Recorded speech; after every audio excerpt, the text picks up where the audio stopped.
following is a production of The Garage Area. All right, welcome into the Garage Area. I'm Adam White. He's Ryan White. Not brothers. We are cousins. Not kissing cousins, no matter how many times Ryan asks. And this episode of the Garage Area is brought to you by Jerky Boys. Dale Jr. says that this is the best jerky that there is. And Ryan and I are going to find out if that's true right now. I got you a bag. So they have not been tampered with in any way. They're still sealed. Let's open them up.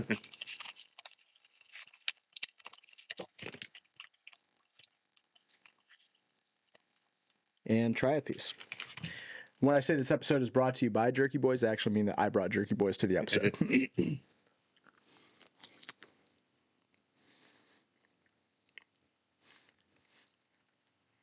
Best beef jerky you ever had? I don't know if it's the best. It's all right. I haven't tasted it all before right this second. I've been waiting. I went to Charlotte this week, as I mentioned last episode, and I went to a bunch of different race shops, got to tour those, and went to Junior Motorsports and brought Ryan back some stuff, including that hat you see in front of his laptop. And I saw the Jerky Boys there, and I thought, well, Junior's always bragging about it, so let's see if it's any good. It does taste good, but I don't know that I'm like it's the best jerky I've ever had. Yeah. It's pretty dry. That's what I was about to say. It feels like it's pretty dry. But... Well, that's the last present that I got you for my trip. Gonna have to chew and swallow this, man. Yeah.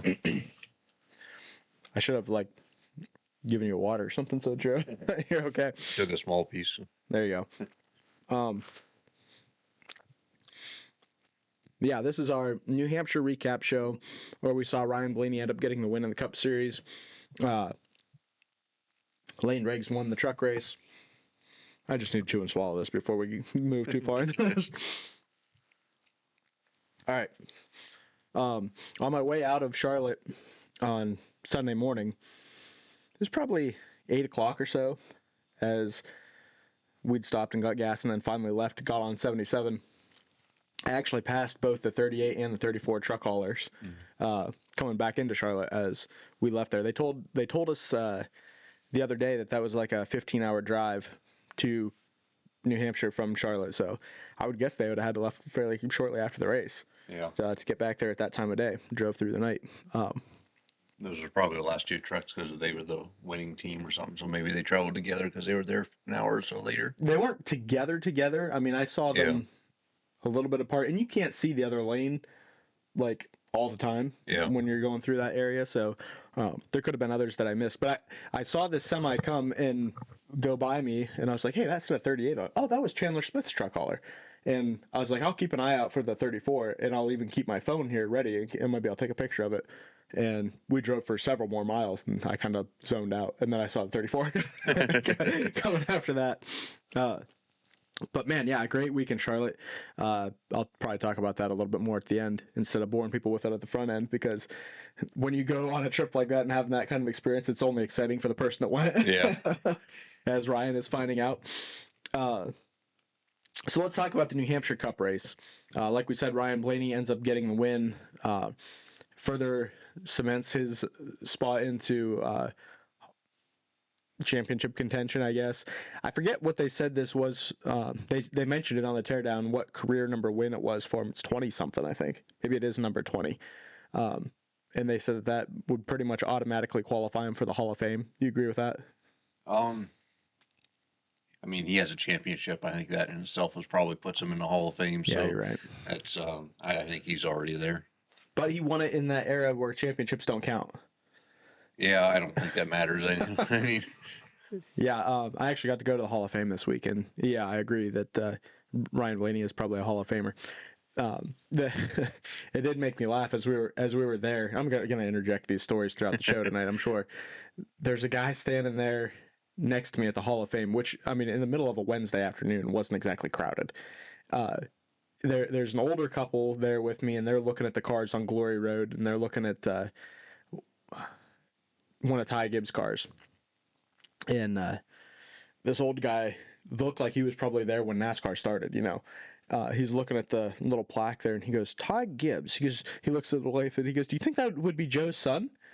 And I'm just standing there like, you got to be kidding me. And I said, that's actually Joe's grandson. They're like, oh, it's his grandson? Oh, okay. And then we go further upstairs to the room that has all of the Hall of Famers in the thing, like the little, whatever, I don't know what they're called, plaques, I guess, but they're like it's different than that. They're all in this one room, and there's like a little screen that's playing some career highlights from the driver or whoever it is that's in the Hall of Fame, and there's like a little phone receiver you can pick up and listen. Dude started at the beginning. I'd made it 3/4 of the way around in the other direction. He's like on number 3. And I thought, I'm never going to get to that. I didn't get to see the rest of them.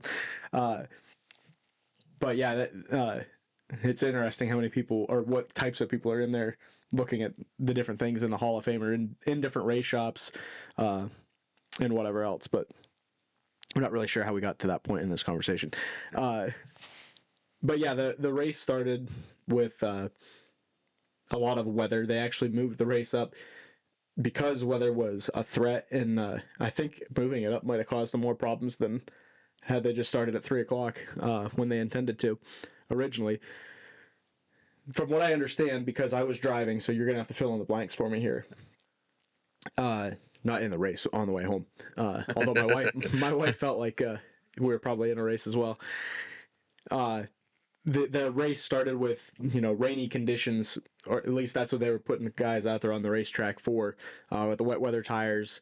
And during the pace laps, Carson Hocevar ends up spinning out, trying to test the grip level, basically. Yeah. People are clowning on him for that, and there's a lot of reasons to clown on Carson Hocevar, but I think the dude was literally just, is there grip here or not, and found out there was not. Yeah. And I don't think that there's really any reason to give him too big of a hard time about that. I'm actually glad that he was testing it. I think it was on Actions Detrimental. They mentioned that probably he wasn't ready to race in the rain, and he's like, let's just spin it around here to show NASCAR it's too wet to actually go racing. I'm gonna say it was probably a little too wet at that point. It did look pretty bad on my phone screen that I wasn't supposed to be watching while I was driving down the highway.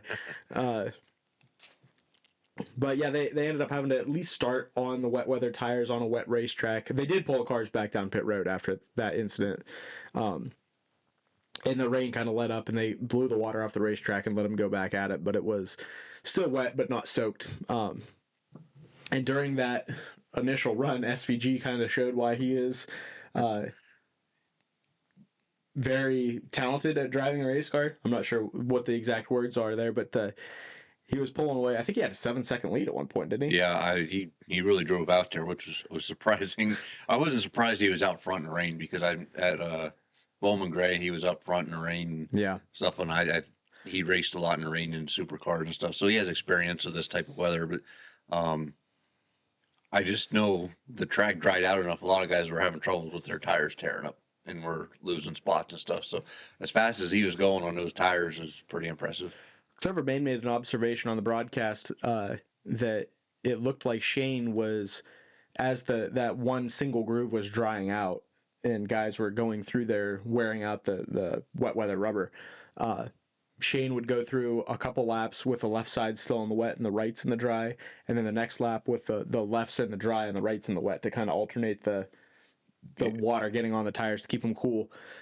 Just stuff like that is what makes Shane who he is. In fact, I'm not going to take off my sweatshirt to show you, but I actually bought an SVG t-shirt at Trackhouse this week when I visited there. So I actually have a lot of respect for Shane. I think a lot of them. So I'm really impressed by what he's been able to do with that team this year. We might talk a little bit more about Trackhouse and their driver lineup later. But as soon as they actually started to race, immediately Tyler Reddick ends up spinning out after he had started on the pole. Literally coming off turn 4 the first lap, he spins, and Denny Hamlin may or may not have, definitely did, but he doesn't seem to think so, made contact with the 45. And Denny said that he asked him after the race, you understand you're in the lead, right? Like, you're not chasing anybody. It's okay for you to drive like a normal human being, not have to chase it. I won't say what Denny said as far as let's just say he stepped over the line. That's not exactly how Denny phrased it. Kind of the same thing they say about Larson. But I feel like Larson, Bell, and you definitely throw Reddick in this mix, are guys that are great race car drivers in fast equipment a lot, that end up stepping over the line all the time. Yeah. and I don't really know what differentiates them in my mind from some of these guys that I don't have as much respect for as race car drivers and are in definitely slower cars and also do dumb things. So, but for somehow it's like, the guy was just letting it all hang out there and leaned on his talent a little too hard, and it came around on him. To where it's like when Carson Hocevar does something stupid, it's like Carson Hocevar is such an idiot. Yeah. I don't know why I have that attitude, and honestly, I don't necessarily, because I give Connor Zilic no benefit of the doubt ever, and he.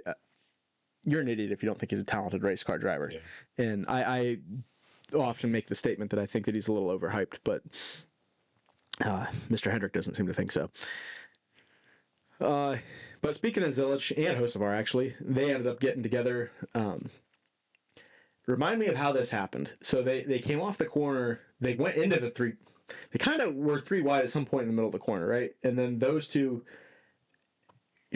came out ahead off the corner, but Brad was way on the inside. Yeah, okay, I wasn't sure who was they down came there. off before. I know they made contact there. I don't know if they made any contact previous to that, but that was kind of where I remember seeing it picked up. It's from like middle of 4 and off. Yeah, and it just looked like Zilic got into Hocevar's bumper a little bit, and then they were straight down, and I think it looked like Hocevar just turned down the straightaway to, like, I don't know if he thought he was forcefully clearing himself or was trying to hit Zilic or what, but ended up, in my opinion, wrecking himself out. Yeah, that's what I was going to ask you. Do you think that he was trying to like send Zilic a message of like, hey, you got to give me some room off the corner, or did you think it was trying to clear himself? To me, I think it did, because it didn't look like. I felt like the abruptness of the move would have not been clearing himself. It would have been just to make contact. Okay. Like it was a jerk move to just bump the car real quick and get back, and it like a spun get him off out. me, bro, kind of thing. Yeah. Anyways, it didn't end up well for Hocevar. He ends up getting spun out, which was that the last time he spun out, or did he spin out 3 times altogether? He spun out again later. Yeah. Which was kind of interesting himself because he had just taken a wave around to get back to 1 lap down. So, considering his mood and how fast of a car he thought he was, I'm considering whether that was a purposeful spin so he didn't have to pit under green. I see. So kind of like they used to try to spin to get your lap back if you were in the lucky dog position, and then they made a rule to where you can't get the lucky dog if you're the caution. This was I got back to 1 lap down, I'm going to spin to benefit myself type of move, you're thinking. Just considering what he did earlier in the day with Zilic and what his mood was for the day, it's just a conspiracy theory. Yeah. You know, I get that it is, but it's also Carson Hocevar, so anything's possible. Junior referred to Hocevar on last week's Dale Jr. download, which I happened to see him record. That he referred to the 77 car as imploding, saying that they're just free falling right now. Yeah. Everything that they do is it's going badly. But do you think that Carson Hocevar is this dumb, or do you think he's just running into this much bad luck? Like, do you think he's dumb enough to double downshift at Richmond? Do you think he's dumb enough to think that we wouldn't find out if he was like truly trying to spin himself out to get back on the lead lap, or I don't have to pit under yellow, I guess. Yeah. Under green. I gotta believe the Richmond thing was an accident. I just Kevin Harvick didn't think so. Really? Yeah, that's what he said. I hadn't heard that, but he said it's almost impossible to double downshift in a sequential whatever. Yeah, I don't know if he just had a brain mishap or whatever, or just kind of, I don't know. I can't think why he would have purposely done it. Yeah. But it does seem weird. Seems like ever since he got a girlfriend, he's imploded. So who knows what's going on? Well, let that be a lesson to you, Ryan.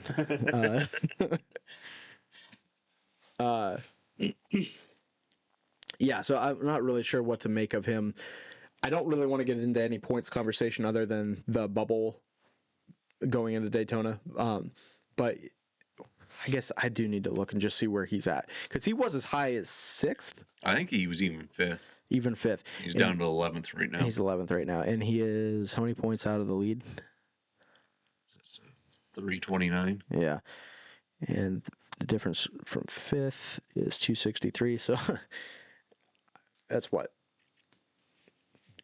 Just over 100 points different there that he would have lost to Christopher Bell in 5th. I don't know. They definitely have a lot of bad things happen to him, whether you want to say that's driver inflicted or bad luck, but definitely having some issues there.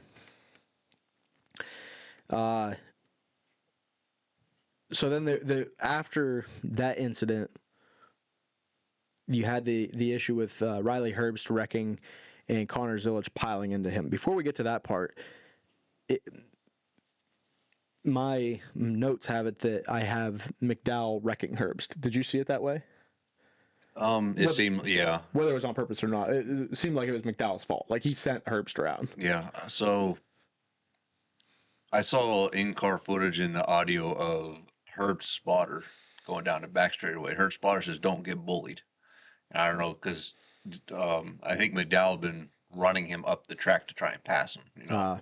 And I think Herbst kind of like meant to pinch him off, and McDowell just sent him. That's how I saw it. And of course, McDowell says, "Well, that's what he gets," or "That was a dumb move on his part," or something like that. So it almost felt like McDowell bullied his way through there.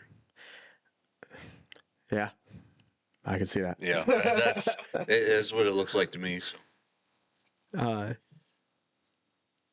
Yeah, well, I'm just gonna let that go. But yeah, I know on the broadcast they said it looked like Herbst turned down onto McDowell also. So I mean, but that could be just because what a spotter said also. But. No, I didn't review it at all. That just my initial, as I was making notes for the show, was McDowell wrecked him.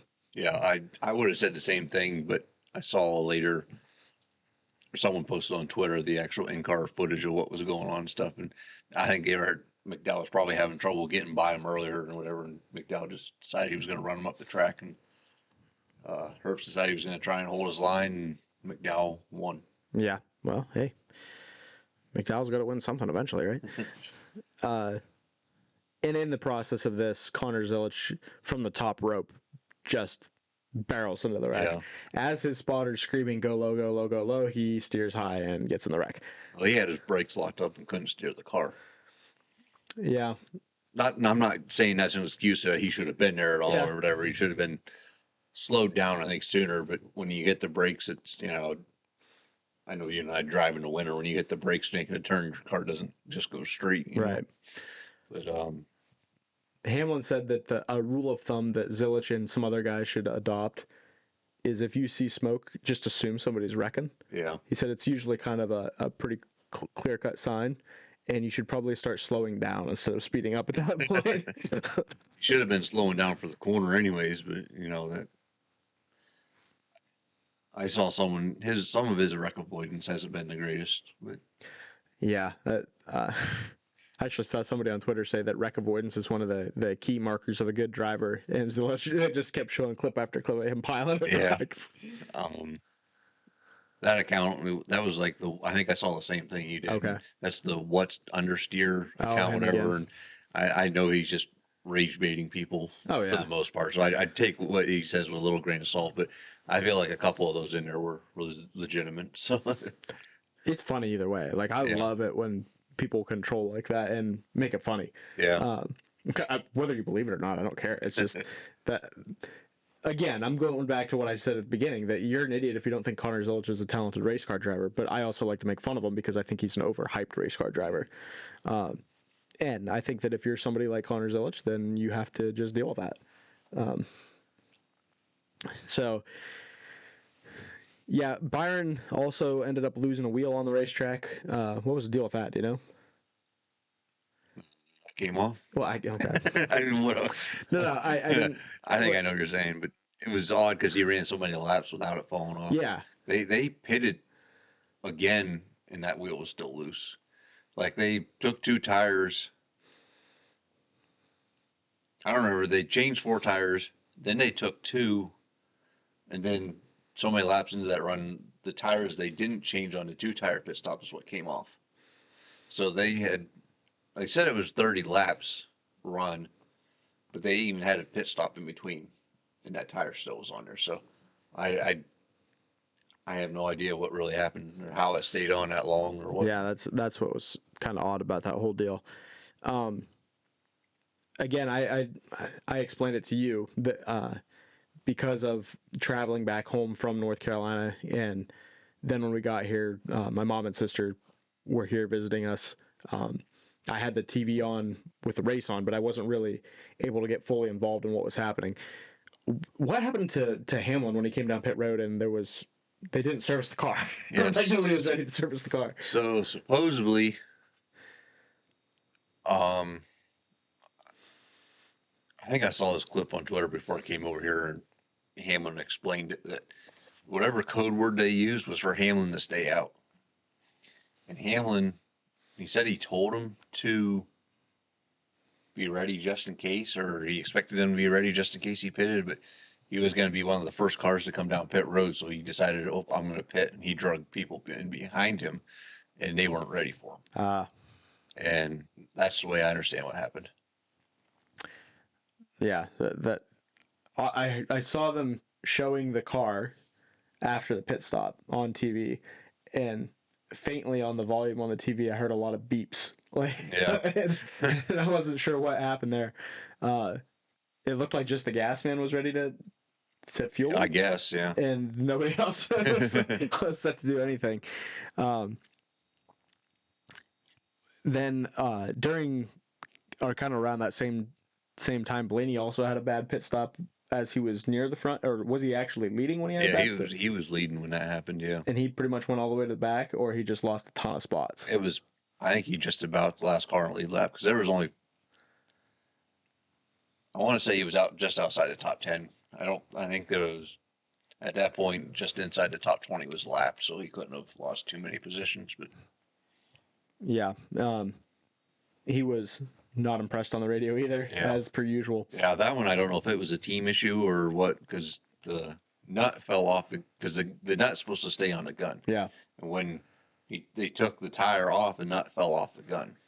And I don't know if it was something mechanical error with the gun and nut, or if he pulled it off wrong and knocked the nut off himself. That was, to me, I felt like that wasn't. It looked to me it was a mechanical issue with the gun and not staying on, but it still could have been crew error because I don't know how technical that setup is or how they all attaches. So, what was there a 4 and 2 tire deal at the end? Yeah, and some guys obviously took 2 to get track position, but Blaney took 4. Well, Blaney had 2 at the last stop. Okay, that's how he got his track position back. Okay. So he had 2 tires or 4 tires on that stop where they messed up. And then caution, it was a Herb's caution, I believe was the final one. And then when that cycle happened, when others pitted and took 4, he took 2 and got back out front. Because I think after that cycle, I don't remember, it was, I think Bubba was leading. And then Barry was second when that caution came out, and then through that pit cycle they took 4, and Blaney took 2, and then I would say Josh Berry ended up just inside the top 10 after that stop because they had a slow stop, and that's what made Josh Berry have to drive back up through the field at the end. Okay, but Bubba also took 4, or he took 2. You don't remember? He took 4. Okay. But he didn't have as bad a pit stop. That kept him ahead of Josh Berry and stuff there, too. And was it a 2-tire call that got Hamlin back up there? Because he ended up 7th, I see. I'm not sure about Hamlin. That's when you get on these different tire strategies, it's hard to figure out who's doing what. Well, we've covered all this before. Just from a Joey Logano perspective, and I guess one more thing before we get to there. Blaney ends up winning the race. Bubba looked like he might have even been faster there at the end, or Blaney was getting held up in lap traffic, one or the other. And just during the process of chasing him down, you see the 23 lock it up and just miss the corner, basically, kill all his momentum, which I feel like is the perfect encapsulation of Bubba Wallace. Yeah. close to having a shot to do something productive, and just, I'm not saying he would have got there if he didn't do that, but ruining your whole chances by just a self-inflicted error seems like Bubba Wallace to a T. As far as from a Joey Logano perspective, he ended up finishing 14th. He got spun around when Zilich and Hocevar got together there the first time, and got a little bit of contact, which I don't know if that ruined his car or not, but he looked like he was really fast and coming up through there prior to that, and then it just all kind of, he was back inside the top 10 at one point too, and then kind of fell off after the second to last pit stop, I want to say. I was curious if he took two on that last pit stop is why he got up. It could have been. Got up there in the first place. Because when I watched I was watching Josh Berry because he was my pick for the week. Yeah. And lucky you. I like, well, Logano was back ahead. I'm like, what happened there? You know, and I think they must have took two. Once they got back in traffic, they lost a few positions and just kind of faded to 14th, and that was it for them. What happened to Chase Briscoe? Because he was up there battling with Blaney, and he ended up 26th and lapped.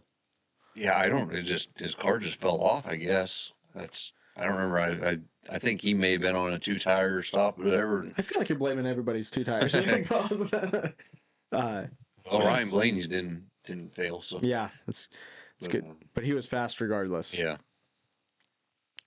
Yeah, great run by Josh Berry. Ended up there in third. I'm going to talk about how stupid I am when we talk about our picks, but from what I saw on Twitter, I did not verify this at all. Berry's gone to New Hampshire 3 times in the Cup Series, finished third, second, and third. I mean, those are incredible numbers by Josh Berry. He also, I want to say, has 4 consecutive top 10s, which is the first time that a Wood Brothers driver has had 4 consecutive top 10s since Morgan Shepherd in 1994. And this guy is out of a ride. And all of the rumors talking about him getting in the 33 car, I guess we're going to squash that because Austin Hill is going to be in the 33 car, and we'll cover that in the news segment later. But just, it's hard to believe that Josh Berry's not a Cup driver. I don't know exactly how old he is, but he's at the back half of driving age anyways, at least in the Cup Series. And to lose an opportunity for a guy that has won 1 race in the last year in the O'Reilly Series. Yeah. I'm not sure exactly what his record is, but it's not like he's tearing it up. It's not like even Zilich, when he was in the O'Reilly Series, he won 10 races or something. Like, he was winning a ton and came into the Cup Series and is stinking right now. And I get he's in a trackhouse car, but what about this 21 car, besides the last 4 weeks, has made you think that they're going to be any good? So I just don't get why you would get rid of Berry for love, other than money, is what it's going to come down to. I saw something on Twitter today talking about that. Trying to think of the original plan. I don't know if it was Cindric was supposed to race the 21. I don't know, was that the same time Brad went to RFK? Yeah. And so Penske didn't have anyone to put in the 21. And then so Harrison Burton was put in there. That was supposedly let's see, Paul Menard, was he a Penske guy or not? But Paul Menard was in the 21. Yeah. Paul Menard, I don't remember. Supposedly these last few drivers were actually Wood Brothers picked. Yeah. And then I think Penske wanted Jesse Love in their program, so that's kind of put Berry out of a ride. So that's the way I see it. Yeah. Ryan Blaney would have been a Penske guy. That knocked out Matt DiBenedetto. Right. No, Blaney was in there before DiBenedetto. Oh, was it? So maybe Menard actually recommended putting DiBenedetto in the car. Yeah, I did see that. It was Blaney, Menard, DiBenedetto, if my memory serves. Okay, yeah. And then Harrison Burton. All right, so I think it must have been after Blaney was all Penske or Wood Brothers chosen drivers in that 21. And now we're back to Penske chosen drivers. Yes, that's the way I believe someone said on Twitter. It was their theory. Mm. And it was Trevor Bayne before Ryan Blaney, I believe. Which I believe they were a Roush affiliate at that point instead of a Penske affiliate. The Wood Brothers was. Possibly. Well, now that we got all that out of the way, good run for Josh Berry, obviously. The other guys that are in the top 10 here, guys, that you'd expect, minus Ryan Preece and Noah Gregson, both with a 9th and 10th place run. Good showings by those guys. Gregson fresh off the extension. Brad with 11th. You kind of half expect that from him, I guess. Cindric with a 12th place run, not bad. Zane Smith also up there, and now we're kind of getting back into not as impressive anymore. Logano on 14th, Bowman 15th, McDowell 16th, guys like that. SVG ran, like we said, really well on the wet. Still ended up with the top 20. I'm not sure where that puts him as far as when we go to Daytona in points. He's minus 31 or plus 31. So. Okay, so he's plus 31 to the cut.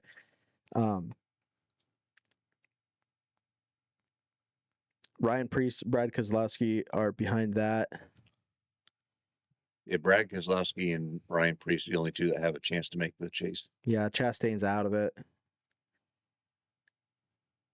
Just a brutal weekend for him. He had, mechanical failure, powertrain issues? Was that what they determined?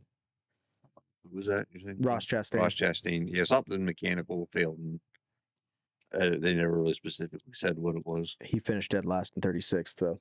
It says engine on the. Yeah, there you go. On the sheet. I guess I should look at that. I'm looking at Racing Reference. It says to the back of the field, both Ty Dillon and Cody Ware for unapproved adjustments. I feel like all of their adjustments should be approved. And just see what happens. Like, give them the most cheated up race cars and see what happens. Yeah. I'm good with that. Let those guys run what you brung, and everybody else has to play by the rules. Yeah. And just see where they net out. You could do that for Connor Zilic, but he would just crash it eventually. Anything else from the on-track stuff in Cup? I don't have anything else. Off-track, like you said, Preece is what? Minus 33, is that what you said? 31, I believe. Minus 31 to the cut. This is going to be a bit of a discussion here. So Ryan Preece is minus 31 points to the cut line. Brad's minus 66. Brad's minus 66. But let's focus on Preece. Yeah. Like that. Preece had a top 10 run today.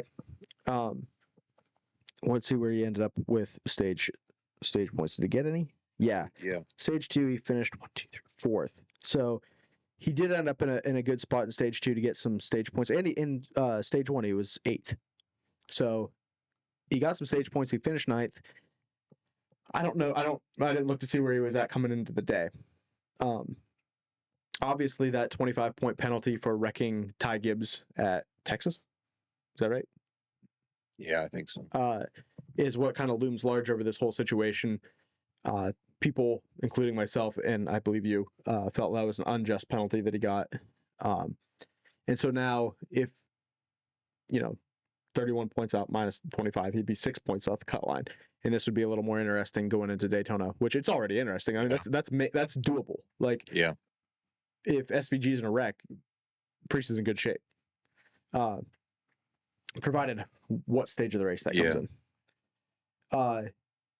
But they were talking on the teardown about how Preece was more concerned about the owner's points because the penalty doesn't apply there. There was a driver's points penalty that he took. Mm-hmm. So he is only 6 points out in the owner's points. I see. And they're like, well, why is that even on your mind? Like, you want to be able to make the driver's chase. Like, that's what you should be focused on. Well, for one, the car gets paid based on owner's points. Yeah. And for two, he's looking at battling for 16th. Like, so what if he made the chase or not? This is a 16 driver field chase. You're not a championship threat. Yeah. So what? Like, if you were 16th, if you were, finished the season 14th, if you finished 18th, what difference does it make? If you didn't win any races, who cares? Like, unless you found something that you could build on for the next year, what's the point? For me, it wouldn't be a personal pride thing. I'd want to get the car paid. Like, worry about the owner's points side of it. And if this was a top 10 field or something like that, anything can happen at that point. If you're talking about him being on the cut line for 10th rather than 16th, this might be a different conversation. But you're talking about 16th. Like he's not a championship threat. He's not going to win anything. Like he could win a Daytona. I mean, anything's possible there. But winning races should be all he's worried about, and getting that car as high as possible in owners' points to get paid as much money as possible when all that comes up. So the people that are worried about whether or not Ryan Preece, the driver, is going to make the chase, like it's cool, but it doesn't really matter at the end of the day. It's the owner's point side of things that matter, and I don't. I think Preece's focus is in the right spot if he truly is thinking about the owner's points, rather than I missed it by 22 points or something like that on the driver's side, and that penalty was stupid. Like the dude wasn't going to win a championship anyway, so what's the difference? We said that the race started in the wet. There was a competition caution at lap 40 and non-competitive pit stops to put slicks on the cars. How do you feel about that? Yeah, I know the argument is that the team should choose when to or what not to. The only concern I would have is like coming off a pit road still being pretty wet with slicks and stuff. So,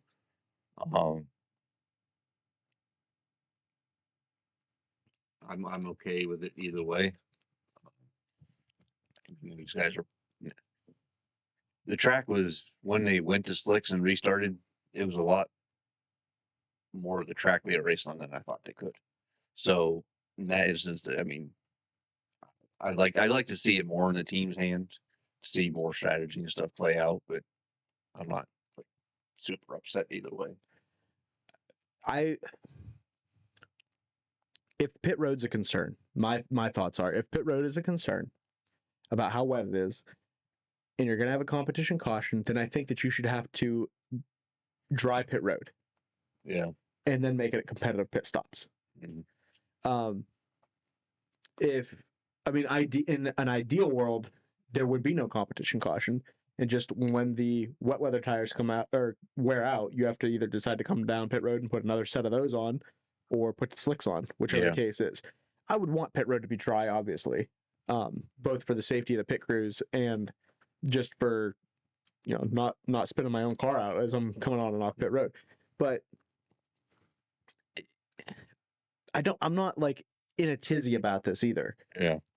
I didn't think it was the end of the world. It was extenuating circumstances for this being a wet weather situation. I'm just grateful that we're able to get some laps in under the wet weather conditions. So this doesn't really bother me too bad. They were having a field day with it on the teardown about this, that this is a professional sport. You should have to be competitive in everything that you do and all that. And I don't necessarily feel that way. I don't like non-competitive pit stops no matter what, but it wasn't the end of the world to me. Yeah. I guess if you were going to for sure have the competition caution, then you needed to dry pit road and let the competitive pit stops happen. This is far better than days where they would start a race under a caution. Yes. I remember Jeff Gordon led the first 11 laps at Richmond under caution because they wanted to keep the cars on the track to keep the heat in it, but yet they didn't want to wait to start the race, so they're waving a green caution flag to signify the start of the race and just running cars under caution. So this is a far better solution to that. So. Yeah, I agree. It's just you can't. Yeah, I agree. Yeah, I don't really have much else to say other than that. Yes, in a perfect world, would the pit stops be competitive? Yes. In a perfect world, would you have to strategize when you're going to put the slicks on?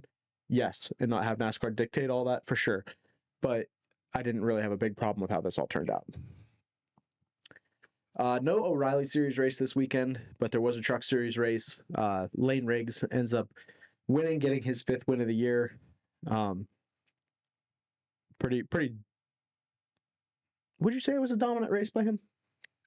Between him and Zilich was pretty competitive. I believe at times Zilich had the faster car. Zilich won both stages. Yep. I think the final pit stops there, but Zilich didn't have such great pit stops, and there were some 2-tire calls that put drivers ahead of him, and he couldn't quite claw up through the field in the end. But I believe Lane Riggs truly had the faster truck, and just Zilich got ahead of him at certain points and was able to hold the lead a couple times. Front Row Motorsports and Spire, both in the Cup Series, are not front runners, I guess. Yeah. But they're decent. Like they're 15th place vehicles. But when you go down to the truck series, I mean, they should be winning races down there, right? Like they're competitive trucks in those series for sure. You agree with both Spire and FRM? Yeah. So doesn't it seem like talent should have won that? Like, don't you think that Zilich, if he was truly that talented, should have won that race? I mean, he seemed like he was stuck in 7th there forever off that last pit stop. Yeah, I don't know. It was me. The trucks were a little harder to pass this weekend than the Cup cars and stuff. But I mean, he made up time. I'm not saying that he was completely stuck there. But, I mean, Lane Riggs is a lights out trucks, and he has talent. True. So yeah, I mean, all of this is correct. I just feel like that, if Zilich was fast enough to win both stages, that if he restarted in the top 10, he should have got a little closer if he's that much better than everybody. I mean, I just know the front row trucks are leaps ahead. Even though I believe 11 trucks. We started this conversation with you saying, well, they're pretty much the same. It was a competitive race between the two. At times Sure. he had a faster truck, but driving through the field and being up front are two different things. He was in 7th. That's the front. Okay, but you still have dirty air and stuff and whatnot. You got to fight through the truck. That's true. I mean, that's fair. I don't have much of an argument. This is again me picking on Connor Zilich being overhyped, but it does seem like I don't know who. Like, do you think if Christopher Bell was in that truck, he wins that race? Christopher Bell finished 7th and got spun out. That is true. I thought about that. but I mean, Christopher Bell wasn't running like 5th place, which was the highest Christopher Bell ever got to. So. But he's in a Homer Friesen truck. Yeah, true. That's my point. Yeah. Where did? Let me see. Caden Honeycutt. Tristan. Connor Zilich ended up finishing 5th. Just barely able to get by the next prodigy, Tristan McKee, there in 6th, and then like you just said, Bell finished 7th, but definitely in a lower quality truck in my opinion. Probably the number 2 truck at Hallmark Friesen, and Stewie ended up finishing 4th, so it's not like they had a bad day, but that was strategy though. Stewart was definitely strategy. He was just hanging on, and I think Bell gave him quite a bit of a break there because they were racing each other before Bell got spun. If now that I'm thinking about it. Okay. At one point Bell was working on one of them, I believe. So. Your buddy John Hunter Nemechek, absolute wrecking ball in this race. Definitely not my buddy, that's for sure. I know that I'm telling a lot of stories about going to Charlotte, but we ate at a restaurant on Saturday night, kind of the whole crew that went to the lake house. Then I'm sitting there at my table and I'm looking across the restaurant and I'm like, I think that's John Hunter Nemechek. It was just a 12-year-old boy. So as I saw him walk in my direction, that was my first thought was, I think that's John Hunter. Nope, just 12-year-old boy. And that's probably what the drivers that were going off his front bumper assumed too. That is this a real race car driver? Is this cup level talent, or is this another 12-year-old boy? Dude's just a weapon out there on the racetrack. And it was Chandler Smith that ended up turning. Christopher Bell said that front tires just didn't turn on that truck. The interesting part of the race was the chase cutoff battle between Ankrum, Friesen, and Garcia. Ankrum ends up getting the better of him there and ends up making the chase ahead of Stuart Friesen and Jake Garcia. It looked like Garcia was kind of in the catbird seat there for a minute, and then just as things continue to unfold in Stewart's track position, and then Ankrum just being able to make up a little more time on the racetrack, just ended up getting him into the chase over. Yeah, Garcia was self-inflicted. He pitted outside of the pit box. That's right. Yeah, the right front tire was on the line. I remember that now. Ankrum fought brake issues all day, and the long green flag run was helping him because, of course, he was letting off earlier into the corners and stuff because of his brake issues, and he was pretty much saving tire. As the long run went on, he was passing guys, and then when that final caution came out, was that the caution for Bell? Was that the? No, there was a caution for the one car there at the end. The one car, Rochelle, or however you pronounce his name. That's what it was. And he stayed out when a bunch of guys pitted, and he held on to his track position on overtime. For Ankrum, that's what That's what got him in Got there. him in. So yeah, Lane Riggs, like I said, 5th win of the year. He has a points leader, right? Yeah. Yeah. Him, Caden Honeycutt, and Chandler Smith, they're kind of the dominant guys, both of the day and of the season. Then you kind of get into the Christian Eckes, Gio Ruggiero, Ty Majeski, Grant Enfinger, Daniel Hemrick, Ben Rhodes, and then obviously, as we said, Tyler Ankrum rounds out that top 10 of chase drivers for the trucks. Let's see. I want to look at their schedule. Nope, this takes me back to the Cup Series. Give me the trucks.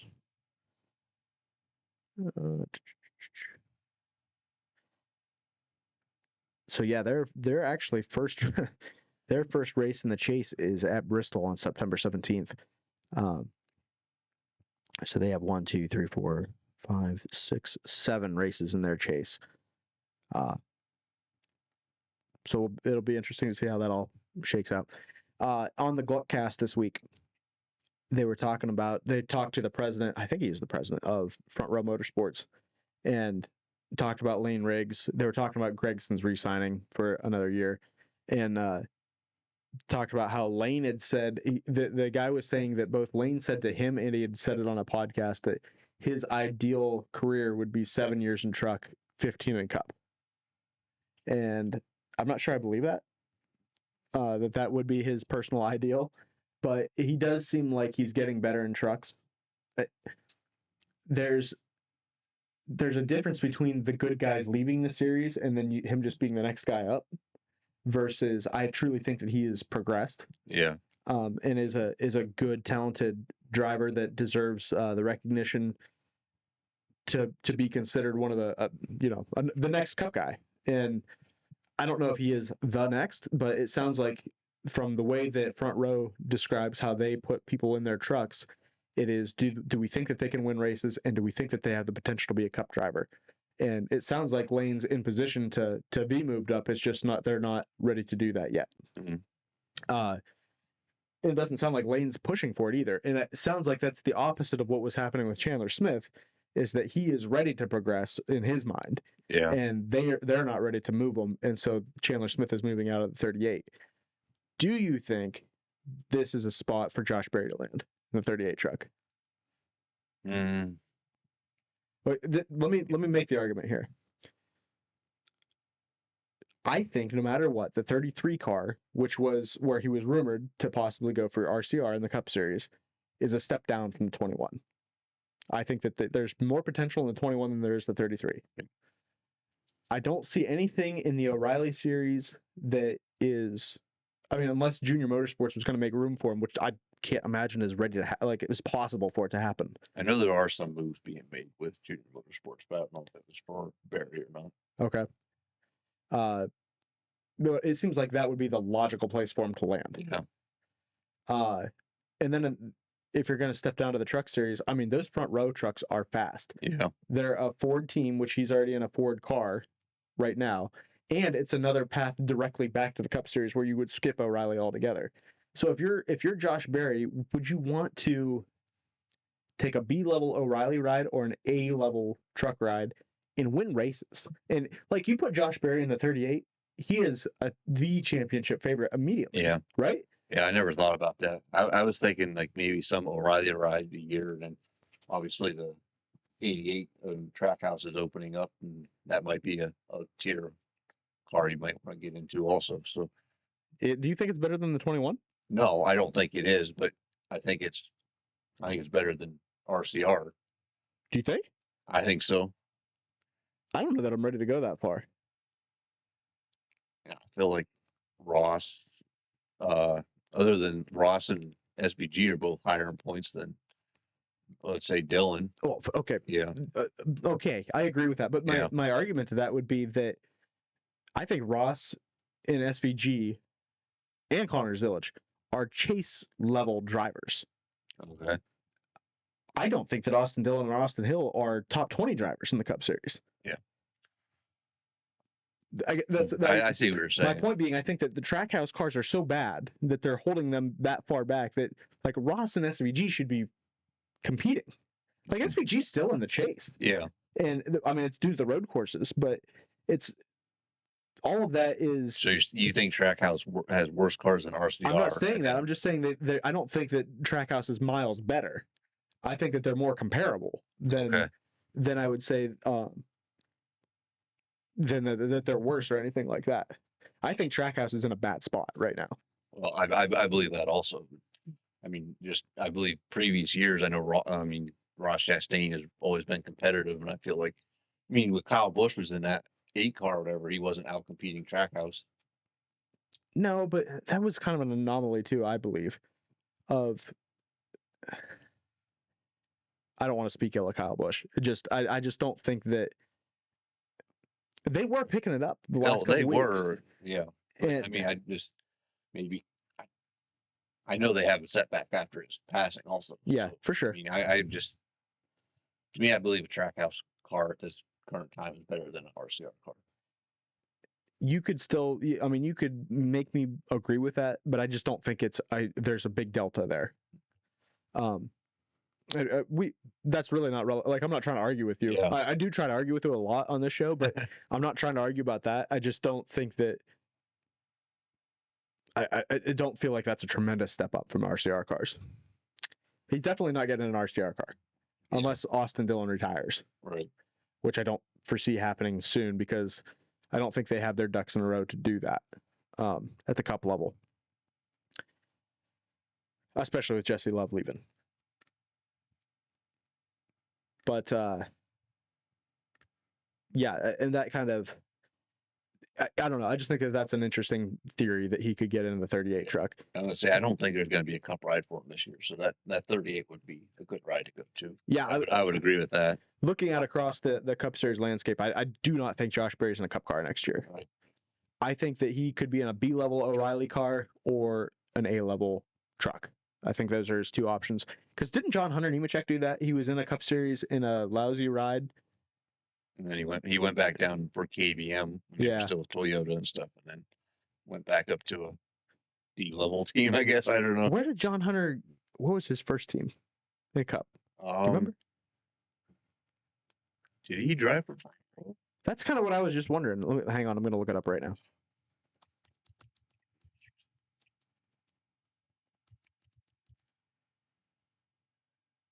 John Henry Nemechek wife. No, thank you. No. There's some controversy there. So. Why is that? I don't know. I think they split up or something somewhere and whatnot. Yeah, see, that's the 12-year-old boy I saw.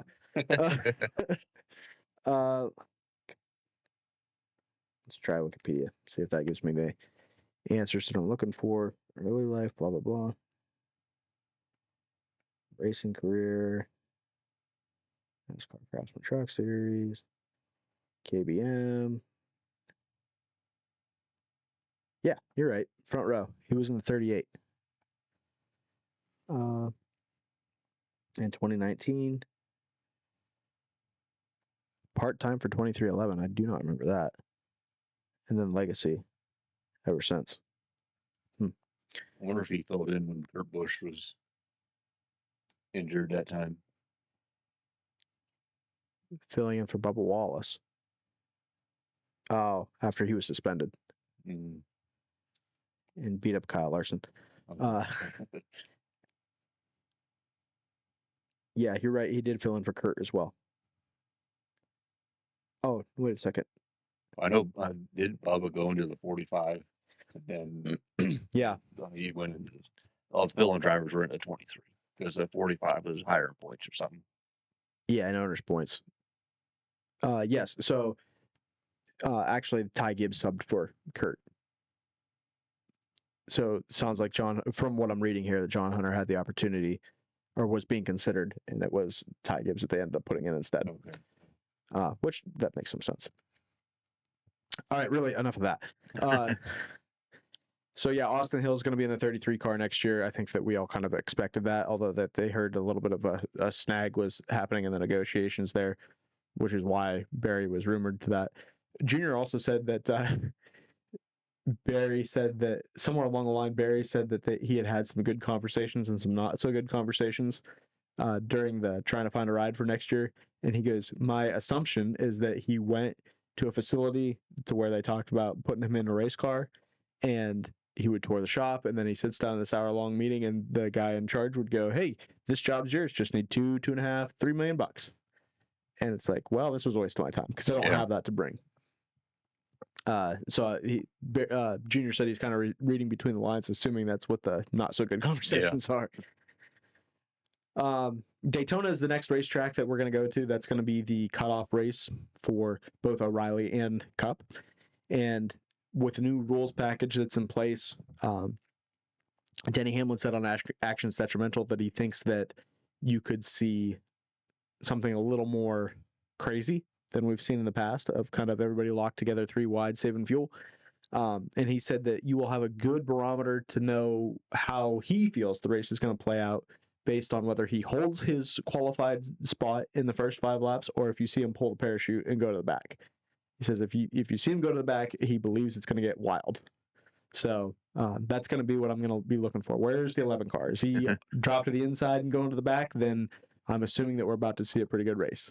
He has nothing to lose this weekend. That's correct. So it'll be interesting to see how he plays this. This is interesting because this is the only scenario that I can think of in the current format to where there's a race where there's a driver that has nothing to race for. Yeah. Outside of the win.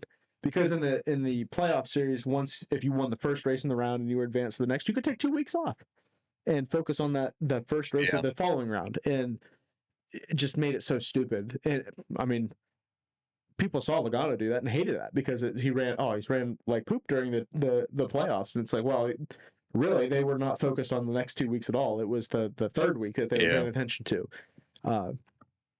And I never liked that about the playoff system. There's a lot of things I didn't like about it. That was probably top of the list. And this is the only scenario that I can come up with to where you have somebody that has nothing to race for, really. Everybody else has something to gain. Although I'm not sure. Let's see. Blaney might have a pretty good lock on second place. He can't get first, but I don't think he can fall to third, at least not without some serious bad luck. Yeah, Blaney's 77 behind. Oh, I'm looking for Denny back. 21. So that's what, 55 points? 50-ish, yeah, 56 maybe. So yeah, that's pretty solid. Yeah, position to the next place. And Ryan Blaney is last year's winner of this race, so I'll be curious to see how he ends up running. He should be in a position to just go for it as well. So can he survive the craziness and be in a position to win this race on Saturday night? Yeah, it's 44 points, so it's not as far as I thought. So there is a chance for it to get deep. Blaney's good at Daytona. So yeah, you're going to have a pretty good picture of what's happening after the first stage, I'd say. Yeah, and when those points get paid out. Don't forget the O'Reilly race. This is the one that Parker Kligerman won last year in Connor Zilich's car. Yeah. I doubt that Parker has a ride for this year. I don't think so. Yeah, I know that he pops up every here and there, so I'm not sure what, Yeah, I mean, last year was because Zilich was injured, so. Yeah, so I'm not sure. I doubt, like you just said, that he has an opportunity to race, but we'll see how that all plays out, see where everybody shakes out after the cutoff races. Where would you rate this race, the Cup race at New Hampshire, on a scale of 1 to 10? Where are you putting it at? It definitely far exceeded what I thought a New Hampshire race was going to be. I agree. And did you vote on the Gluck poll? I did not. I didn't see it. You would have voted yes. I would have yes. I did vote yes. I did see it. Yeah. So you have any guess as to what his percentage was at least when I looked at it? Well, let me get your rating first. Yeah. So I was kind of thinking about this. I'm like, I want to give this one a 7, but I gave Richmond a 7 last week, and so I might bump that up to 7.5 and this be a 7. You're bumping Richmond up? Yeah, because I like this race so much. But like I don't want to give it a 6 because I liked Richmond better than this race. But so I got to at least give this one a 7 out of 10. Because I wish there was still a little more tire wear. 2 tires I think held on a little better than it should have, and you can definitely tell there's still some air a little bit with this track, but just the way it started out in the rain and guys making moves back and forth and the little bit of craziness happened, I gave it a 7. Yeah.